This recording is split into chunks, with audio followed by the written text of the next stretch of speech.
बीरबल की चतुराई। कई सौ वर्ष पहले भारत में अकबर नाम के बादशाह राज करते थे। वे बड़े प्रतापी और बुद्धिमान थे। वे विद्वानों, बुद्धिमानों और कलाकारों का बहुत आदर करते थे। उनके दरबार में कई विद्वान थे। दरबार के 9 प्रमुख विद्वानों को नवरत्न कहा जाता था। सभी विद्वान अपनी अपनी विद्याओं और कलाओं में बेजोड़ थे। इन नवरत्नों में से बादशाह अकबर को बीरबल खास प्रिय थे। बीरबल की सूझबूझ, चतुराई, विवेक, ज्ञान, व्यवहार कुशलता, दूरदर्शिता आदि गुणों ने उन्हें बादशाह अकबर का सबसे चहेता बना दिया था। बीरबल की चतुराई और सूझबूझ की तो अनेक कहानियां प्रसिद्ध हैं। ये कहानी तब की है जब बीरबल अकबर के दरबारी नहीं बने थे। उनकी आयु भी लगभग 16-17 वर्ष की रही होगी। वे किले के निकट पान की दुकान पर काम करते थे। एक दिन बीरबल पान लगा रहे थे, तभी किले का एक कर्मचारी उनकी दुकान पर आया। उसने बीरबल से पावर भी का वो चूना मांगा। बीरबल ने पूछा, इतने चूने का तुम क्या करोगे? कर्मचारी बोला, आपके पास कितना चूना है? तभी बीरबल ने कहा, होने को तो मेरे पास 3 सेर से भी अधिक चूना है, परंतु इतने चूने का तुम क्या करोगे? बीरबल ने जिज्ञासा प्रकट की। क्या बताऊं, बादशाह सलामत को आज सुबह मैंने पान पेश किया।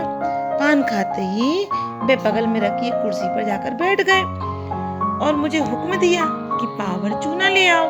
अब तुम चूने के साथ अपने लिए कफन भी लेते जाना। बीरबल ने तुरंत बोला।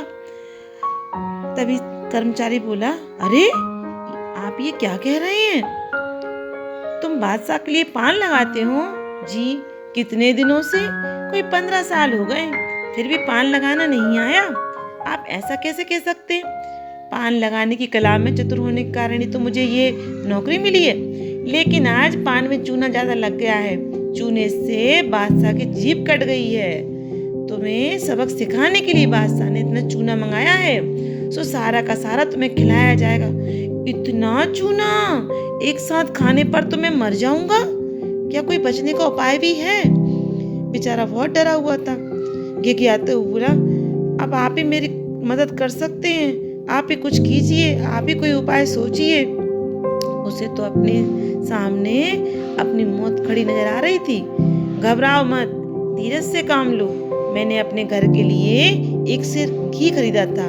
इसे ले जाकर थोड़ा थोड़ा करके सब पी जाओ। इससे ना तो तुम्हारी जीभ कटेगी, ना पेट को कोई हानि होगी। फिर बिना डरे चूना लेकर बादशाह के पास जाओ। बीरबल ने उसको सलाह दी।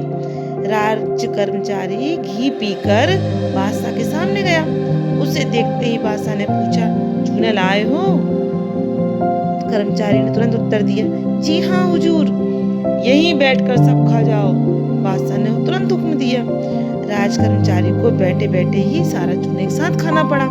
अगले दिन जब उसी राज कर्मचारी ने बादशाह को पान पेश किया तो बादशाह ने अचंभे से पूछा, इतना चूना खाकर भी तुम मरे नहीं?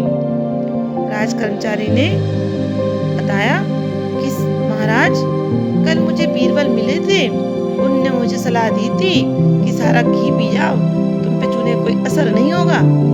बीरबल द्वारा दी गई घी खाने की सलाह की सारी बातें बादशाह को बता दी उसने।